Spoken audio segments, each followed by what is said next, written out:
18వ అఖిల భారత మహాసభలు డిసెంబర్ 31వ తారీఖు నుంచి జనవరి 4వ తారీఖు వరకు విశాఖపట్నంలో పెద్ద ఎత్తున మొట్టమొదటిసారి జరుగుతూ ఉన్నాయి. ఈ మహాసభలకి దేశవ్యాప్తంగా 1600 మంది వివిధ ప్రాంతాల నుంచి, కాశ్మీర్ నుంచి కన్యాకుమారి వరకు ఉన్నటువంటి కార్మిక సంఘాలకి, పోరాటాలకి నాయకత్వం వహిస్తున్న 1600 మంది ప్రముఖులు హాజరవుతున్నారు. దాదాపు 7 విదేశాల నుంచి కూడా కార్మిక సంఘాల ప్రతినిధులు హాజరవుతున్నారు. 4వ తారీఖు నాడు జనవరి 4న విశాఖ బీచ్ లో పెద్ద ఎత్తున లక్షలాది మందితోటి భారీ ప్రదర్శన, బహిరంగ సభ జరుగుతూ ఉంది.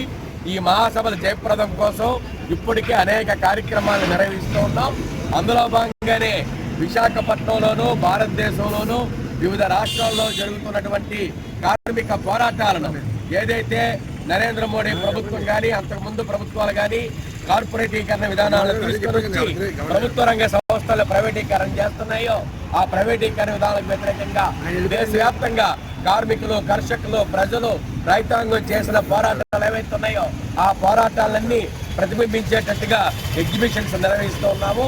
అది ఈ రోజు నుంచి మొత్తం 27వ తారీఖు వరకు కూడా నగరంలో ఉన్నటువంటి అన్ని ప్రముఖ ప్రాంతాల్లోనూ, పరిశ్రమల గేట్ల వద్ద, అలాగే కార్మిక నివాస ప్రాంతాల్లోనూ కూడా ఉదయం నుంచి సాయంత్రం వరకు ఈ ఎగ్జిబిషన్స్ ప్రముఖమైన ఘట్టాలతోటి, చారిత్రక ఘట్టాలతోటి నిర్వహించడం జరుగుతుంది.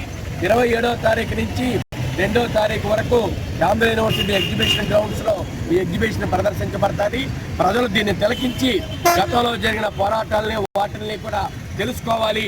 శ్రమ యొక్క విలువని, కార్మికుల యొక్క పోరాటాలని, కార్మికుల త్యాగాల్ని, ఈ రోజున మోడీ ప్రభుత్వం పోరాడి సాధించుకున్న హక్కులన్నింటినీ కాలరాస్తుంది. కాబట్టి ఈ హక్కులన్నీ కూడా